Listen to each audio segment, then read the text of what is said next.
Hello and a warm welcome to all of you. Those of you joining from Asia, a very good evening. And those of you joining from Europe or UK, a very good morning. Very often we find ourselves feeling that we have always been nice to everyone. Then why are things not happening right for us? We start questioning the law of karma. It doesn't seem to be very fair. Today, gathered with us is our dear Brother Charlie, joining us from Australia.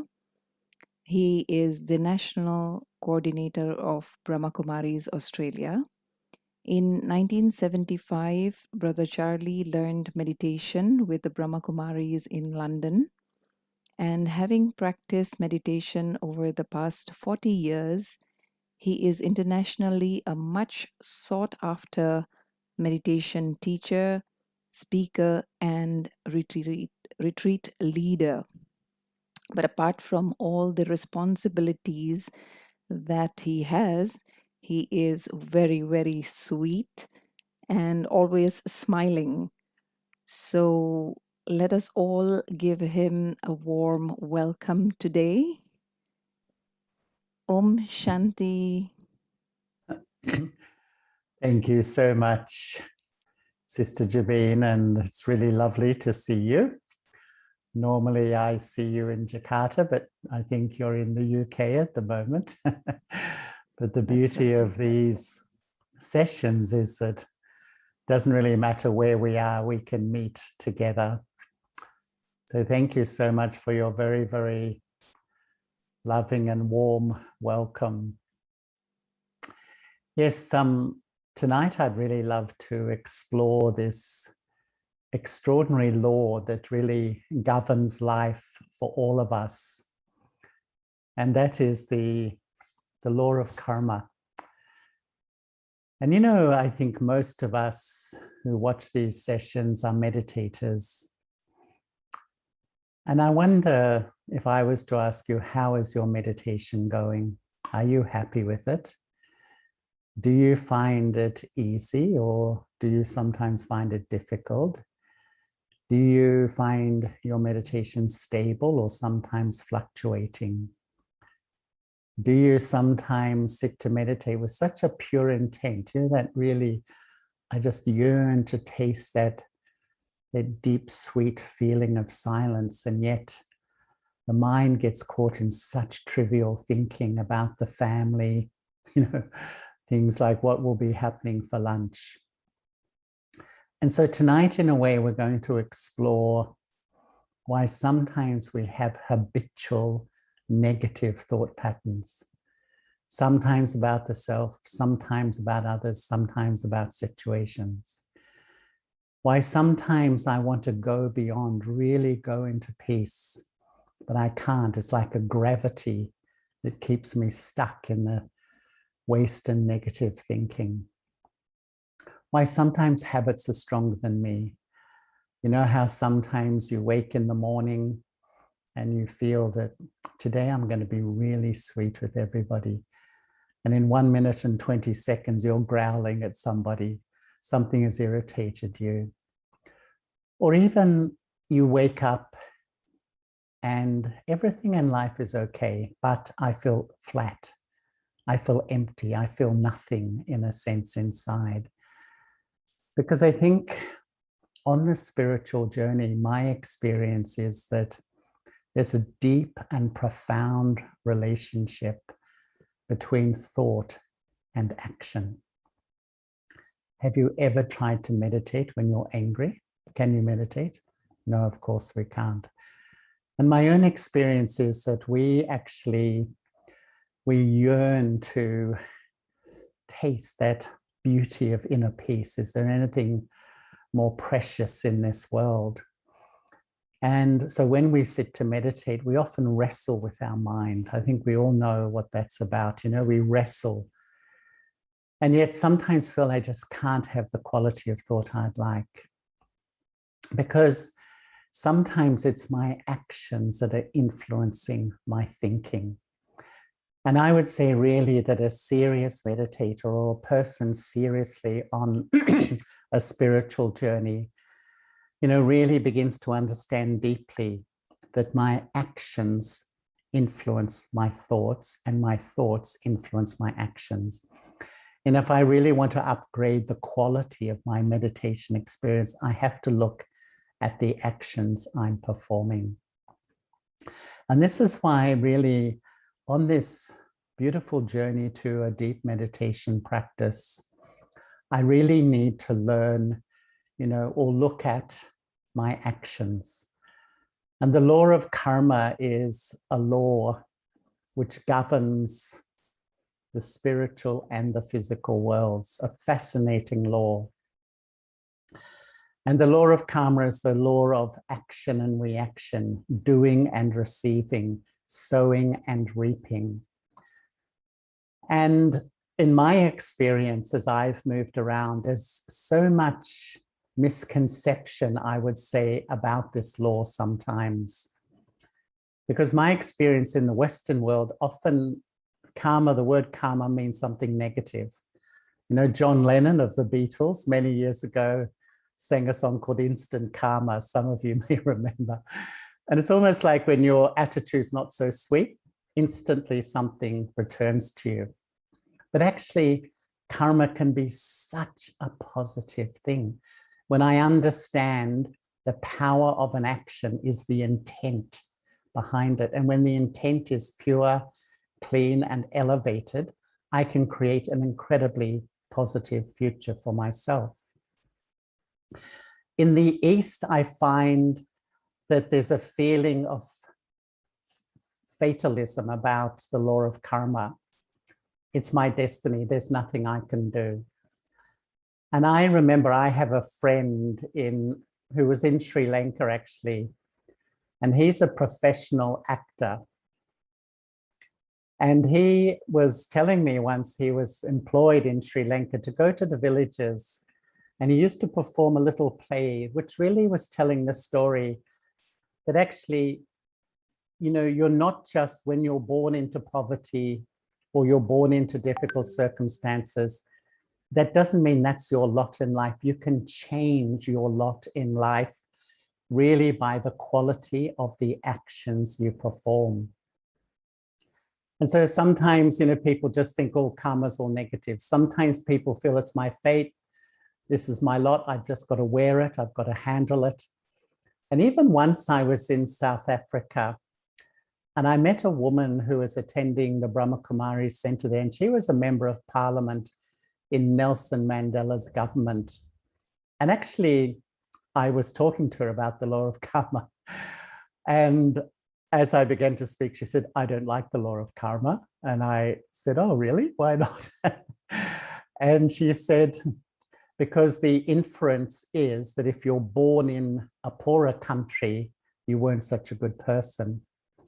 And I said, no, there's so many layers of karma. There is material karma, but there's emotional karma too. The karma of whether you're born or you live in a loving environment, and there's health karma. There's many, many layers of karma. And so it's not just on a material level. And I think for many of us, we would feel if we were given a choice for material well-being, or if I can say emotional well-being, which is really like having loving relationships, then what would we choose? I think most of us would choose the love. Now I'm going to say, can you hear okay? Because there's quite a lot of rain here at the moment. Is it okay? It's okay. That's Yes, good. it's perfect, brother. Oh, Thank you. thank you, Jabin. Yes, I'm getting the thumbs up. Thank you. So one of the fascinating things about this law is that it is a law where really science and religion can meet.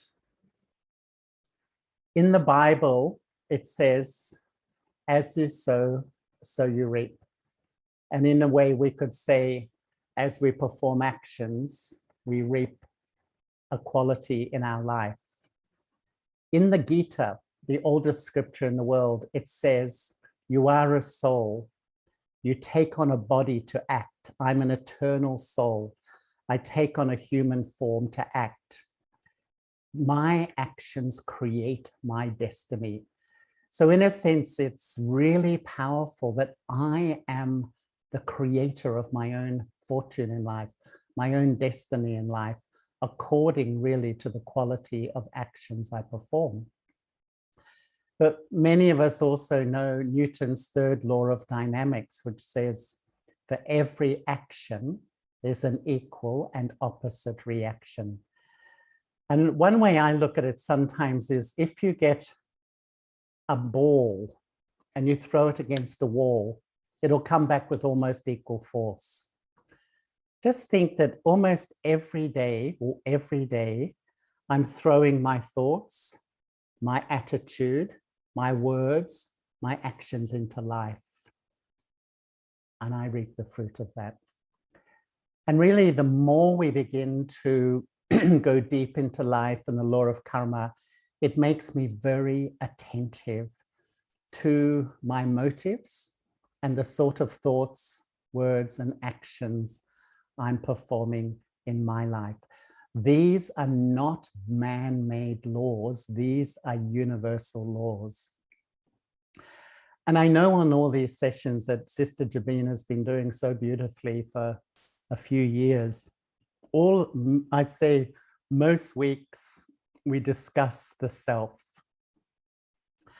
And, you know, at the heart of a spiritual practice is self-awareness. Who am I?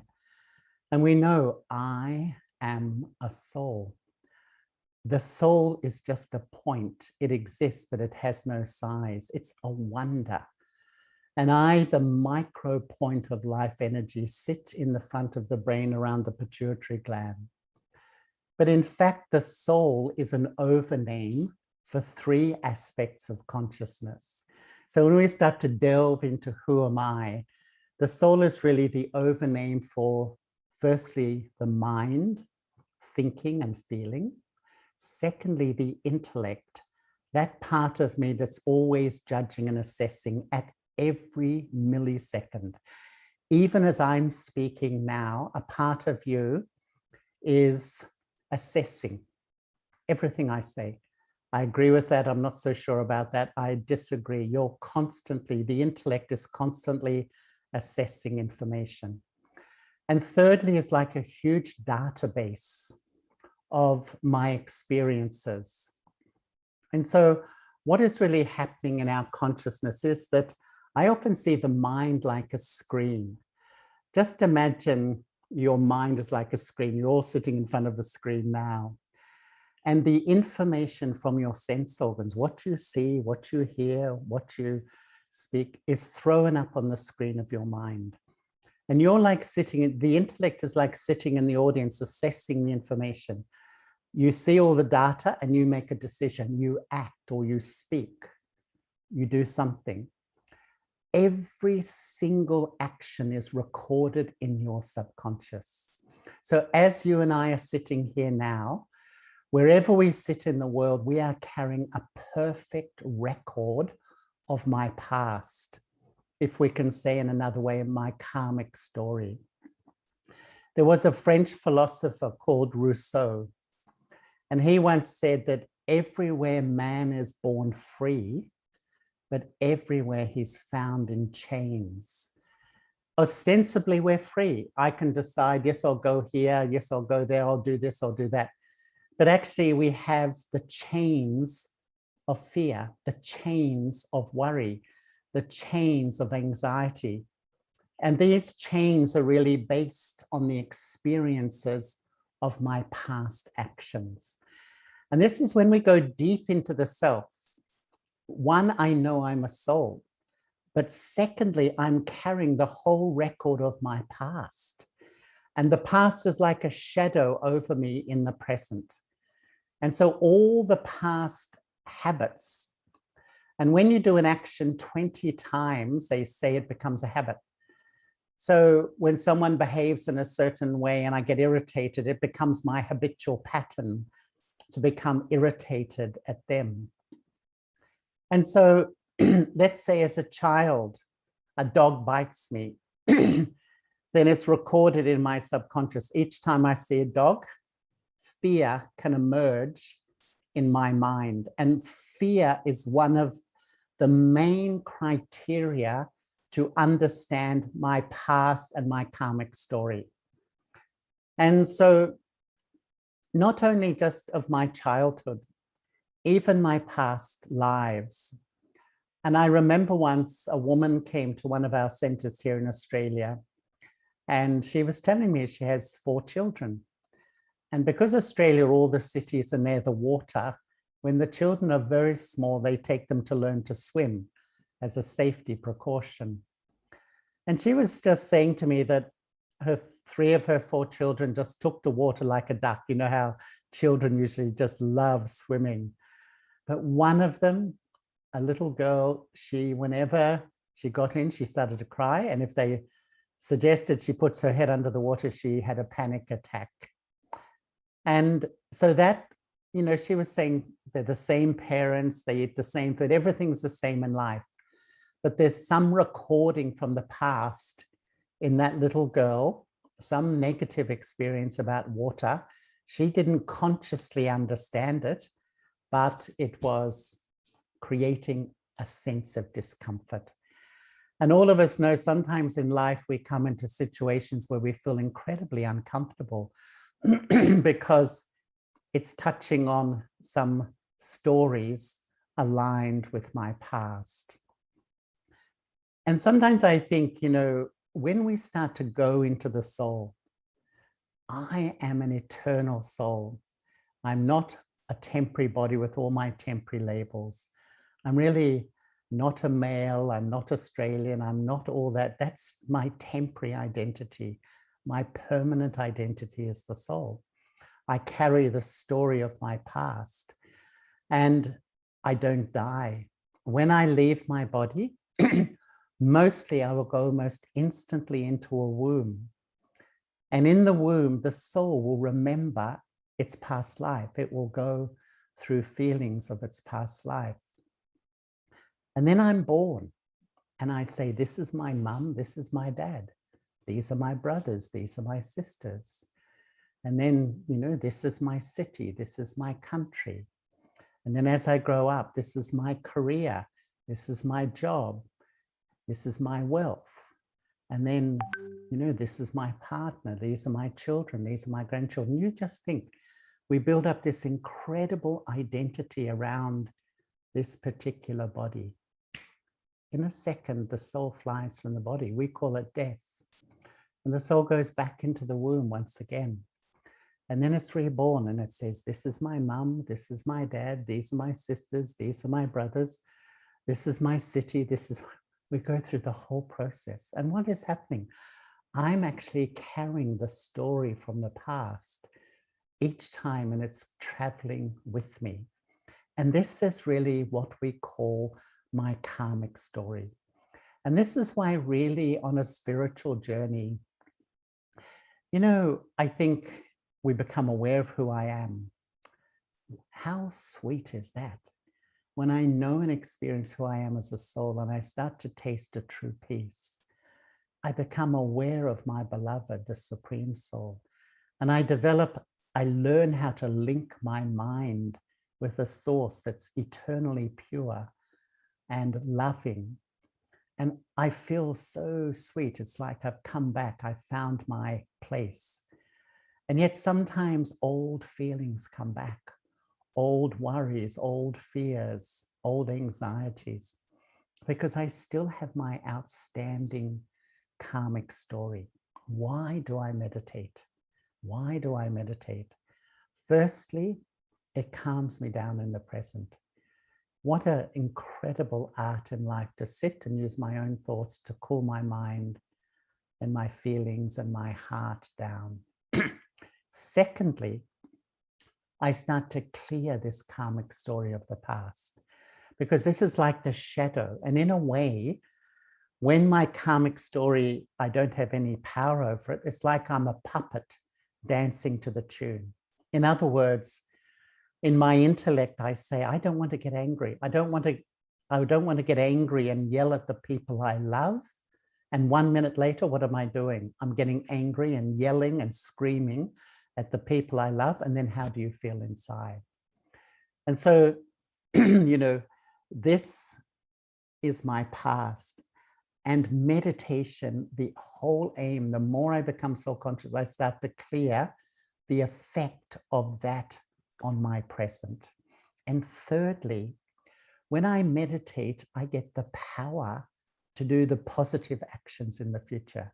So rather than doing an action with anger, I do an action with peace. And then what am I doing? I'm starting to create a more positive future, a more positive destiny. So in a way, I am taking back the power or the destiny, the control of my life, just by knowing who I am and understanding and knowing the law of karma. But this law, in fact, is an incredibly deep law. And I love it because it makes me fully responsible. Instead of just, all my life saying, because of this and because of you and because of this and because of that, there's always reasons to justify. The law of karma says you are fully responsible. And that takes courage to accept that. And yet it gives me the power back. As long as I'm saying it's because of my family and because of what they've done, I'm giving the power away. The law of karma gives me the power back. But there's an instant effect of karma, and there's a long-term effect of karma. You think if in your life someone has been really loving towards you, so loving that at that moment you feel so loved, you will remember that for almost your whole life. So to me, that's such a powerful thing. When I really give true love to another individual, that instant elevated action will hold good feelings in the heart of the other for you for virtually all their life. They will remember you. But if I get angry, what's the effect? Instantly, I feel disturbed. My heart pounds, my stomach churns. We know that the stress hormones, adrenaline and cortisol, go through your body. You feel really uncomfortable. And also, in the long term, what happens? It's almost like human beings have a little digital camera in their soul.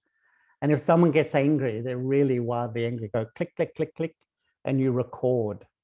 And they have to perform, you have to perform peacefully 100 times to wipe that impression from them. So carelessness of a few seconds, getting angry, can affect your life for years, literally. And we can't blame them because it was my action which created the impression in the minds of others. And this is why the law of karma really makes you aware that you, at each moment, are creating your own destiny. Even lying. When you lie in the moment, you feel heavy. But in the long term, how complicated does it make your life? Sometimes you have to lie again and again to cover up for that original thing.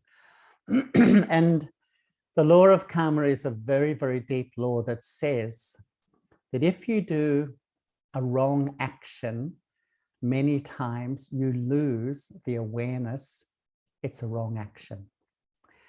And once I was in India, actually at the headquarters of the Brahma Kumaris. This was a long time ago, in the 1980s. And the Brahma Kumaris in India teach in jails.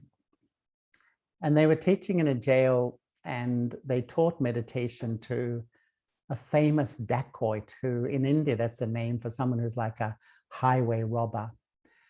And I interviewed him. I made a video. It was really quite fascinating, his life. And I could tell you the whole story, and we'll take up our whole time.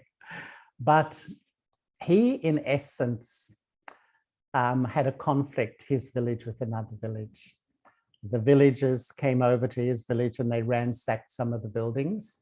So he went back to revenge it, and in doing so, he killed somebody.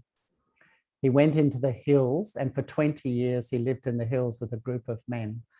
And he said himself, you know, the more I killed people, I felt nothing. He said, I killed many people.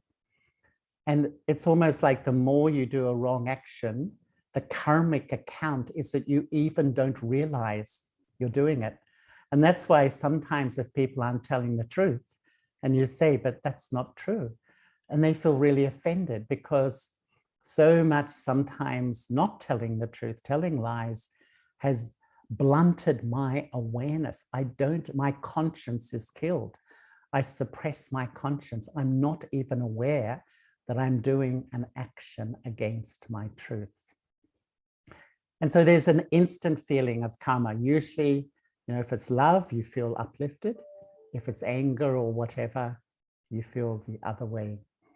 But generally, in the journey of spirituality, we begin to observe we create and settle karma in 4 main areas. The first is the mind. And sometimes we think of karma as an action, but a thought is an action in a sense.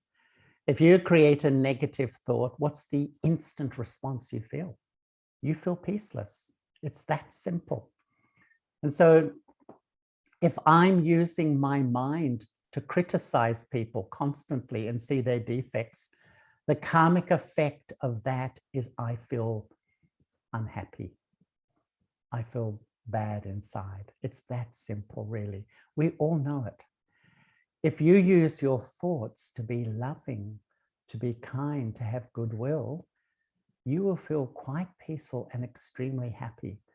Personally, I pay so much attention to my attitude to people because it's my ego that keeps resting on people's defects.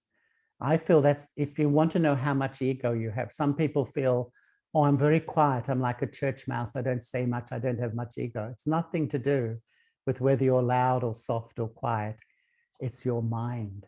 And if your mind is chronically critical, I would say that is ego. And a chronically critical mind, the karmic effect, you lose your peace and you lose your happiness. If I'm always using my thoughts are the most precious treasure that we have, there's nothing more precious than my thoughts, to worry. The karmic effect is that I feel this incredible heaviness inside. And this is the beauty of spirituality, because it makes me realize not to feel bad, because we all have some negative and waste thoughts. We will all do that. But if the more I increase quality thought about the self, about God, and even goodwill for others, I upgrade my experience in life. So I create and settle karma in my mind. I create and settle karma in my body too. And I remember once I was in a country and I went to give a talk at a school. And in that school, I think there were some questions about the psychosomatic nature of the mind, in a sense, you know, that how, you know, emotions basically affect my health. And, you know, afterwards, I went to see the principal after the talk. I went to talk to him in the office.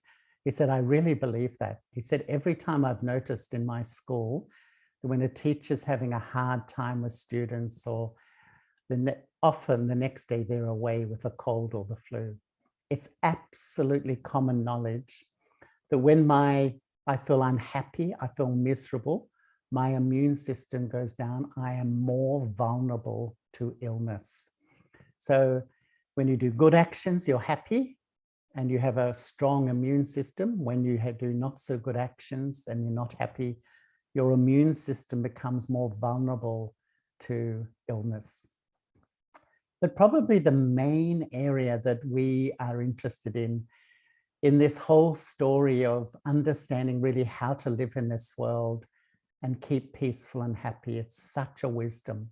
There's no greater wisdom, is relationships. And the karmic story of relationships is something incredibly deep.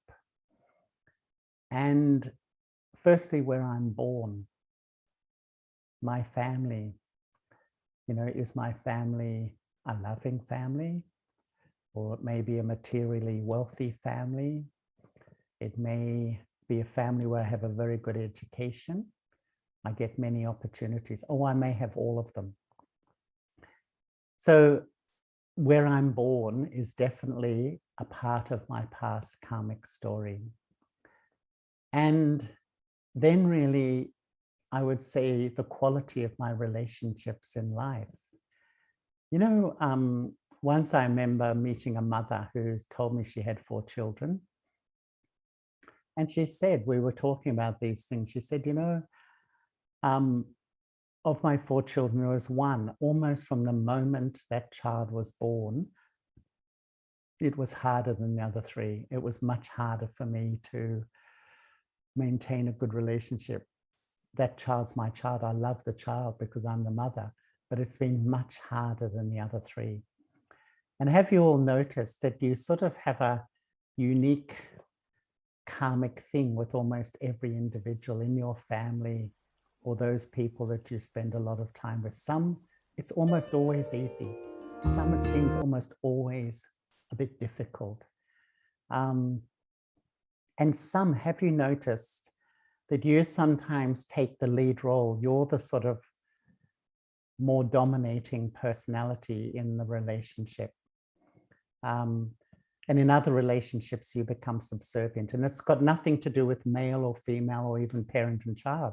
Sometimes the female little child can be sort of calling the shots in the family, so to speak. Because in the past, we've been in different dynamics of relationships. Maybe, one party was the dominant and it comes in to the next life. And even if they're the child, they can become the dominant party, and their thinking and their decisions can really influence the whole family. So sometimes we fall into these patterns of being subservient to some and even dominating to others. And it's really incredible that sometimes we're born to parents, but my grandparents bring me up. Sometimes we're born to parents and I'm adopted to the other side of the world. Why? We just think, oh, that's the way it is. But actually, the soul's karma was more with the grandparents than the actual parents. Or the soul's karma was much stronger with a family on the other side of the world. The law of karma is a really fascinating law. And it sort of says that nothing happens without a reason. Nothing happens without a reason. And in the dynamics of relationships, sometimes I often feel that relationships can be like an iceberg. Now, I don't mean because they're cold, meaning that we know that an iceberg is only 10% above the water and 90% below the water. So the way we are today is often because the soul forgets and the soul becomes body conscious. I see the 10%, I see the human form, the physical form. I'm attracted to the human form. And this is so common in relationships that I'm very pulled by somebody physically. And as I get to know them, the 90% below the water, which is the subconscious and the personality, starts to emerge. And so sometimes we start and we're so attracted to somebody, but as we get to know them, as we become familiar with them, I start to feel, oh, I'm not so sure. And then after a while, sometimes we really feel I don't have compatibility with this person. I don't feel comfortable. And I often will blame them. But actually, my innocence, my naivety, or my body consciousness has deceived me in a way, because I've sort of been pulled on a superficial level by someone on a physical level rather than really on a soul level.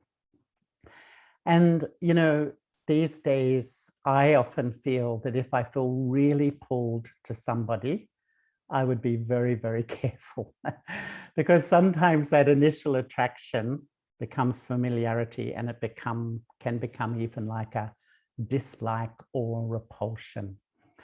And the beauty is, once I become more aware of who I am as a soul, I start to see beyond the conditions of the body. I'm not deceived by what I just see superficially, but I start to meet the soul. And really, this, I think, starts to create a more sustainable and positive connection and relationship. Even I once read The Karma of Gossip. Hey, who doesn't gossip in this world? I mean, unfortunately, it's just a part of life. But you know, research shows, psychological research, that if I was to say to you that, you know, this third person, they're not honest, they're not an honest person, you know what that person I'm speaking to thinks? They put it back onto you, the speaker. Actually, they partly think you're not honest. Instant karma of gossiping about other people. And so the karma of relationships. So we have the karma of the mind, the karma of the body, the karma of relationships, and even material things too. You know, in so many religious communities, they say if you give, it will sustain you. In the church, they always had a system they called tithing. If you give 10% of your income, you'll be looked after for life, because that karma, in a way, will always keep enough coming so that you eat well and you're housed well, you'll be okay.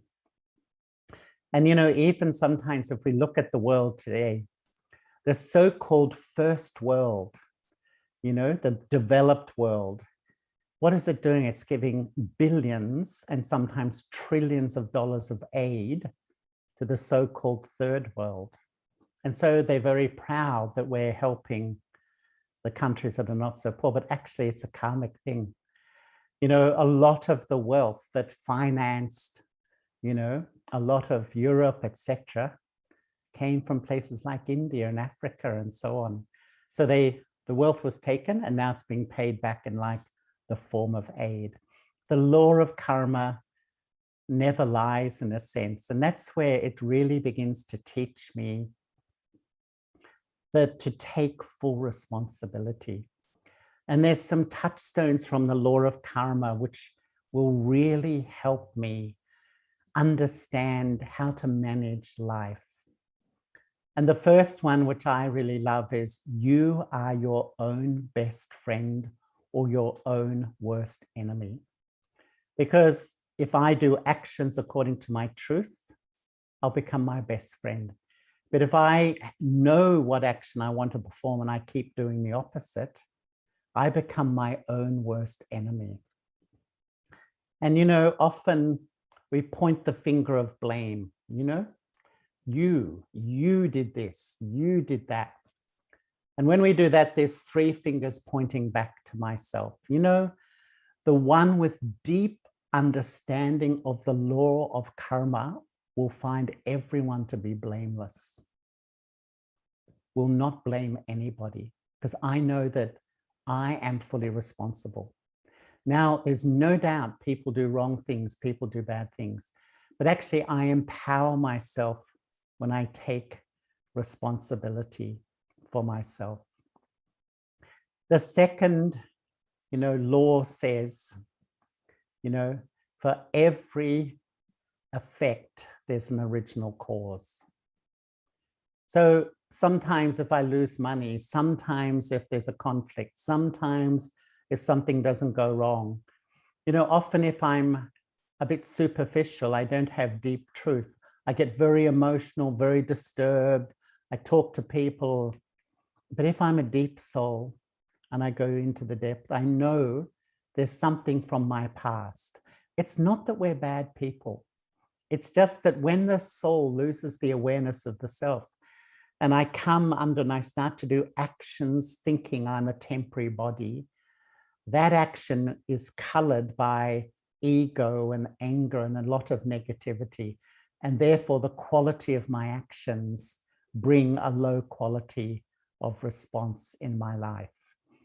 And so really, when I understand this, I go deep and I try to change for the future. Another one says that, you know, the quality of an action is the consciousness that it's done in. And really, the law of karma is all about intent. What was my intent? So there may be an old lady who needs to cross the road. She needs help. So I can take her across the road with a lot of love and a lot of, kindness to help the old lady. Or I can even, I see her and I get a bit annoyed and so I take her across the road, but I'm a bit I've got some appointment and I'm going to get late. So the intent is not so sweet. The same action, I took the lady across the road. One was with love and one was probably with irritation. So the one with love is an elevated action. And even I think, if you think in your life, if you reflect, if someone criticizes you, there's two types of criticism in a way. We all get criticized. Sometimes people really love us. There may be someone like my mother or a dearest friend, and their intent is to absolutely help me. They love me.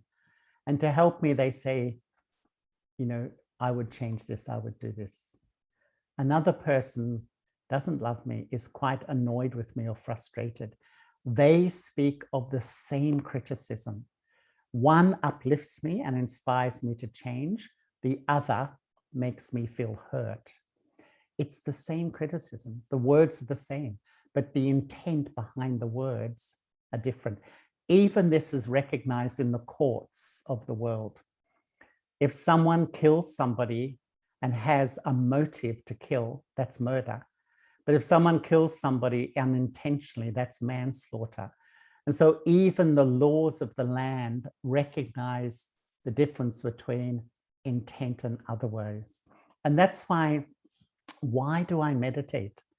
Why do I meditate every day? Because when you sit in the morning and you have the highest thoughts, really elevated, loving thoughts for God, for your true self, benevolent feelings, and then you step into your day and your actions come from this highest place.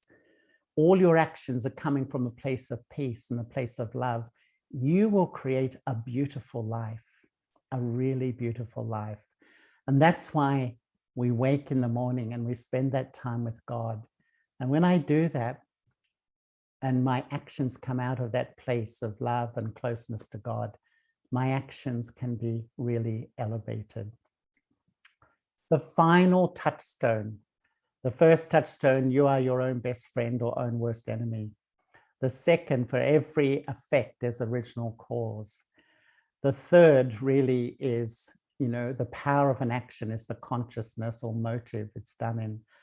The fourth is, as I do, others will follow. It's like the social aspect of karma. It's like parents. Parents, if they're a good example, their children observe who you are, not what you say. And if a little boy observes his father abusing his mother, what is he going to do? He's going to do the same. It's absolutely, sociologists tell us time and time again that when there's family abuse and so on, it's passed down from generation to generation. They learn it from their parents.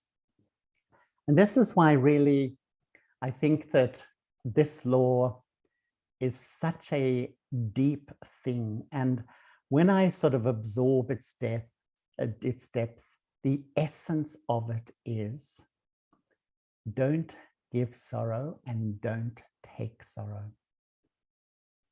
And really, I find that most of us are very careful, usually not to hurt people, especially those we love.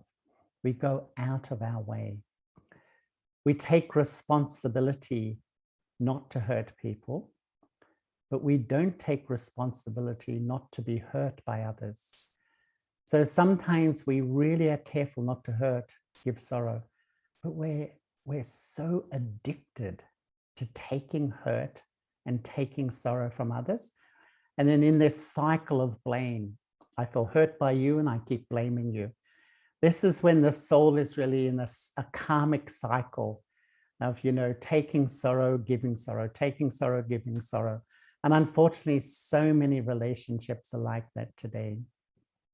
And this is why I think what we learn in Raja Yoga is that we can break the cycle of my past karmic story, where you sometimes find yourself in these patterns of unhappiness, these patterns of conflict, these reoccurring patterns in life.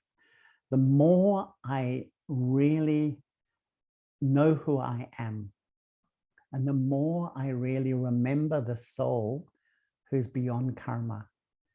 God is a soul that's actually beyond the law of karma. And the more I'm under that influence, I've developed an acute awareness before I act. Is this going to bring me sorrow and others sorrow, or is this going to uplift me and others around me? And I start to develop a deep understanding of what gives happiness and what gives sorrow. And the more I do actions and I meditate and the intent and the motive in my actions and my interactions is loving, is goodwill, is pure feelings, good wishes, then really it's almost like the whole quality of my life gets upgraded. The quality of my thoughts, the quality of my feelings, the quality of my actions. And fundamentally, I just enjoy my life more. And so this is a really, really deep philosophy, a beautiful philosophy. And I find that, the more you really are soul-conscious and you think, we're faced with situations every day, complex situations with complex personalities. How do I respond? The more you are soul-conscious and detached, you see clearly the best way of dealing with this so that, I don't give sorrow and I don't take sorrow. And hopefully my example really uplifts those around me too. So I'm going to wind up there. And I'm looking at Sister Jabin. Should we have a little meditation now or have questions now? Yes, thank you, brother. Thank you for the deep, deep points that you have shared with us today. Indeed, the law of karma is very deep, and like you mentioned, we have not only the physical karmic accounts that we have the mental, we have the health and relationships, and many, many others. What I took from today's session is every karma has a consequence, which can come to us today, in a few days, in a few years, or even few births. That's right. What we do today is the response to what we do today in response to what is happening to us is our present karma, and is completely our choice. So let us create the right thought, words, and behavior regardless of the situation. Let us not focus on what people and situation do to us. Yeah. Let us focus on keeping our karmas right.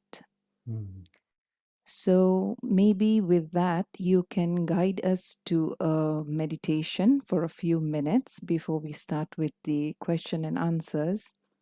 Maybe you could guide us on what kind of thoughts we should have when we meditate so that we can clear our karmic accounts, and also at the same time remind us to create the right actions or have the right thoughts. Thank you, Sister Jabin. So I'd like to invite everybody, wherever you're sitting, just to sit very quietly. And please, maybe just for these few minutes, put down devices.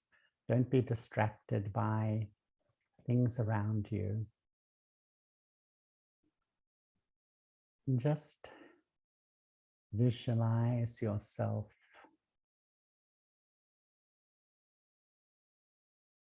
as a tiny soul, a minute spark of life energy residing in the center of the forehead, in the front of the brain. Just feel yourself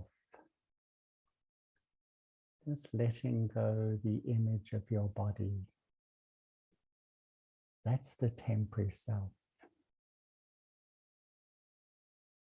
And feel yourself going deeper and deeper into your permanent self. I, the peaceful soul.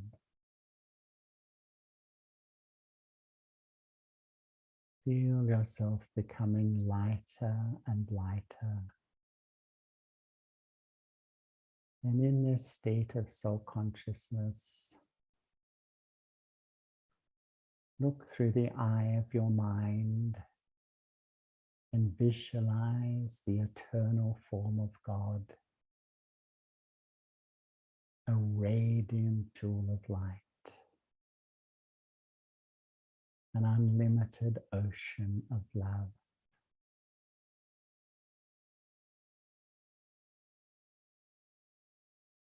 Become like a child and allow yourself to be completely loved. Feel this pure love entering the core of your being.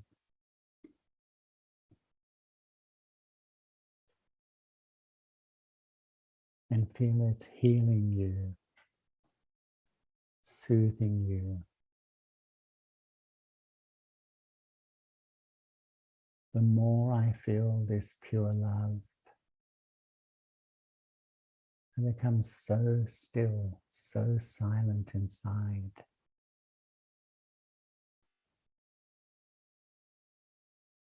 And in this sweet place,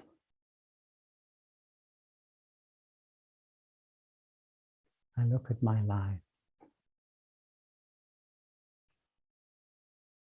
and I begin to see that I, the soul, am constantly acting through this body. And each action is creating my future.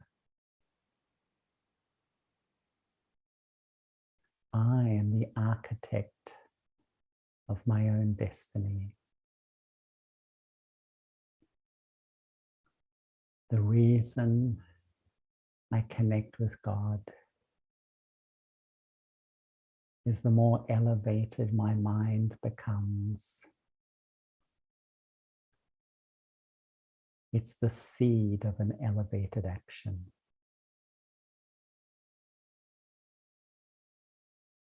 My thoughts are the seeds of my actions and my behaviors.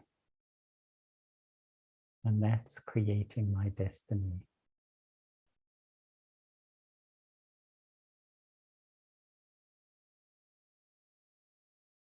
The more I realize this, I take full responsibility for who I am.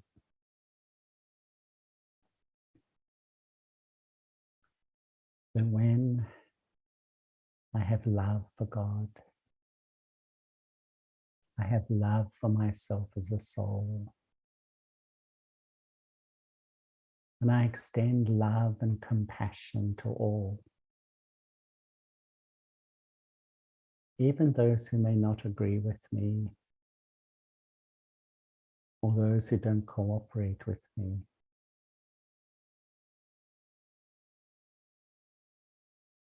But I understand that the more I perform elevated actions, I create my future. The more I remember God, I settle my past. The whole reason for a spiritual life is to clear all the unfinished business that surrounds me. It's like cleaning the slate to prepare myself for the future.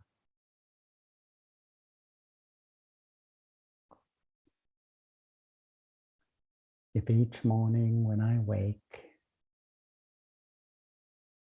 I just sit quietly, remember who I am, remember the divine. This elevated beginning to the day will influence my karmas and create a positive life.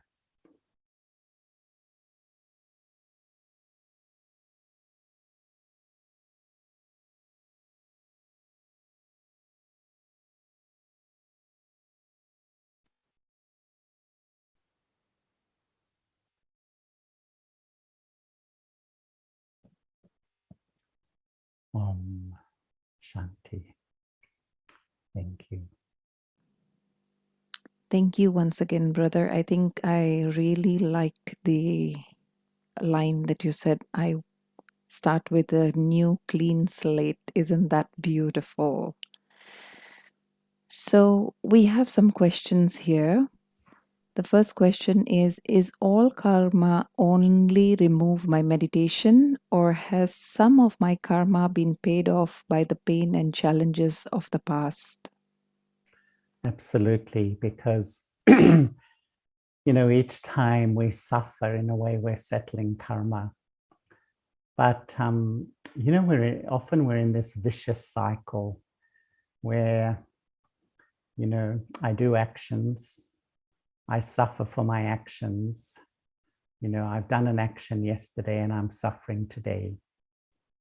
Maybe I was negative, critical, rude, whatever. But I'm doing the same action today. So what's tomorrow going to be? And sometimes we're just caught in this karmic cycle, in a sense. And this is where really the whole idea of spirituality is, rather than being like the puppet dancing to the tune of my past, I hold truth inside and I start to dance to the tune of truth. So I'm changing the quality of my actions. So I might have been going in this direction in life and I do a U-turn and I go in this direction. And really, I can change the whole way of how I feel and how people respond to me when I really, transform myself. Yes. So. The next one is, am I opening a karma or karmic account or closing an account when I meet a new person? How can I discriminate or know the difference between them? Almost impossible to tell, though. Sometimes have you noticed that you can meet somebody and almost feel closer to them than some people you've known for many years? It's incredible, how you have an affinity with certain people.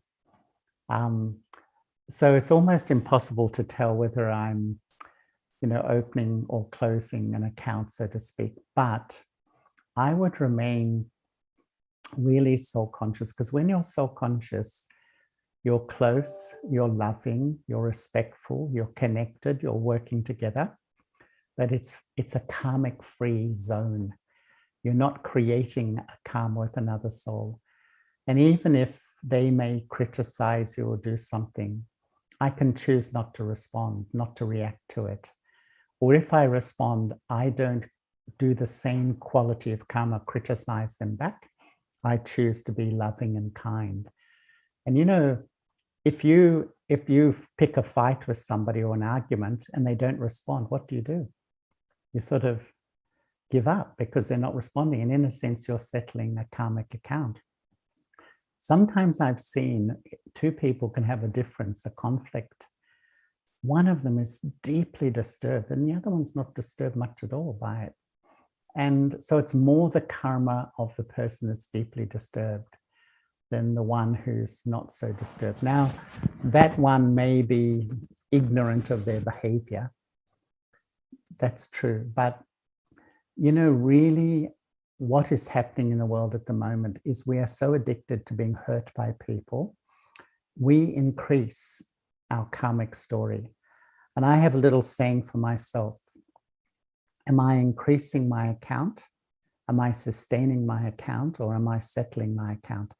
If something happens and I think, and then I speak to everybody, I'm saying I'm increasing my karmic account. If something happens, a difference or conflict, and I think, even when I meditate, I'm thinking, well, why this person? I would say I'm sustaining it.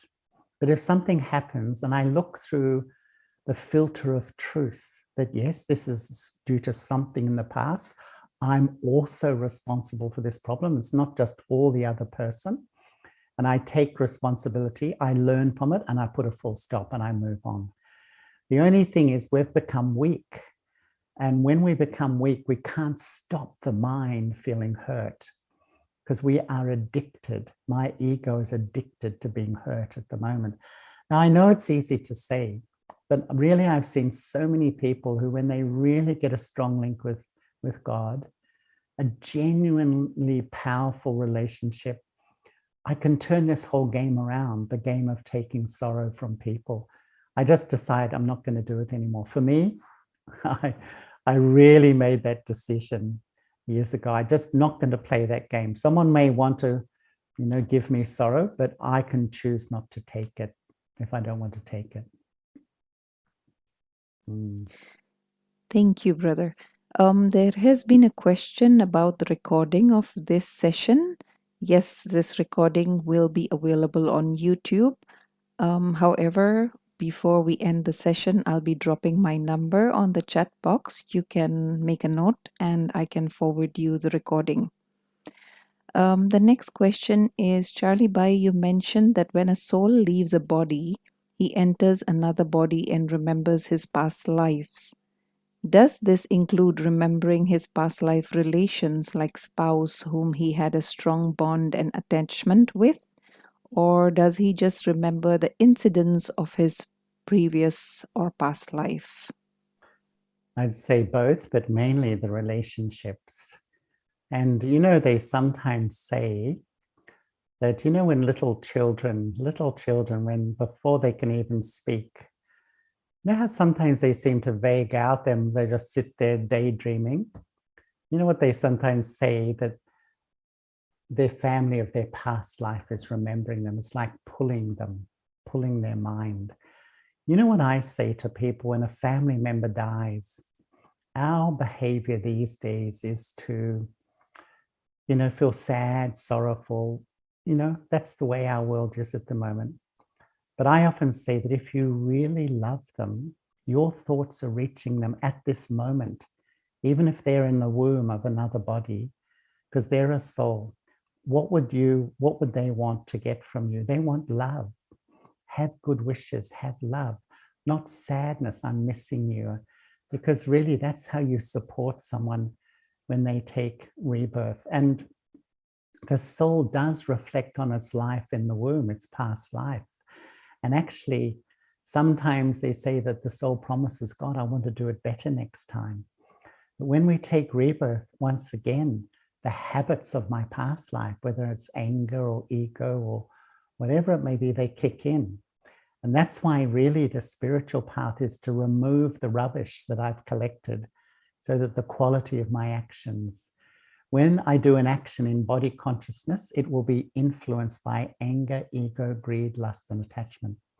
But when I do an action in a soul conscious state, I meditate, I'm soul conscious, my actions are colored by peace, love, happiness, respect, compassion, mercy, and these become elevated actions. That's why the meditation practice is, in a sense, a seed of elevated karma. Why do we meditate? In a way, we meditate so we can perform elevated actions. And it's elevated actions that bring power back to the soul.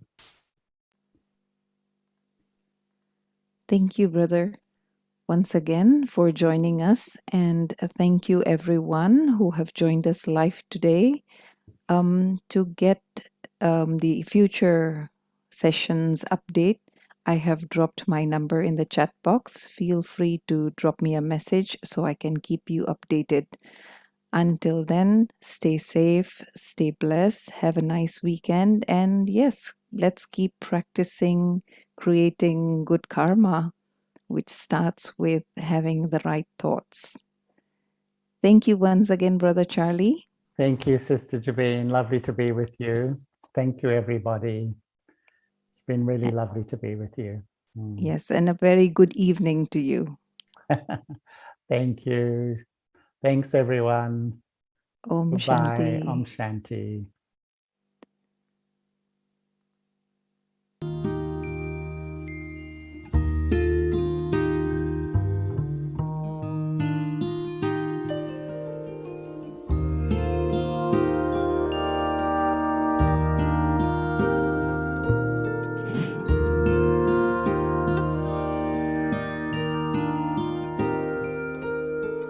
Thank you for your inspiration, for your life and love. Thank you for your recognition of the one above.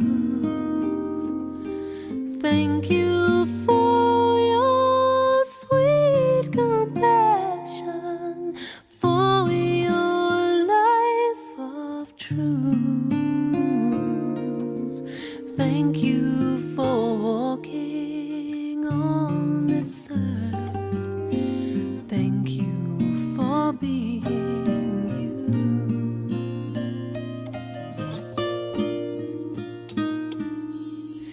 The river flows back to the ocean. The trees turn back to dust. The sun must set as the day ends, and so shall all of us.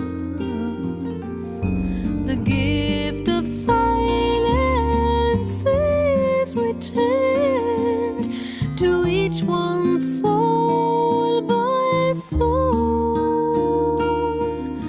I know you hold it in your heart as you watch your life unfold.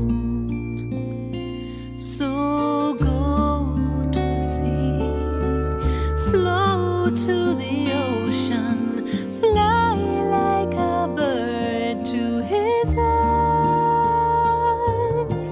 Take all the love of all who will miss you, but know we are never apart.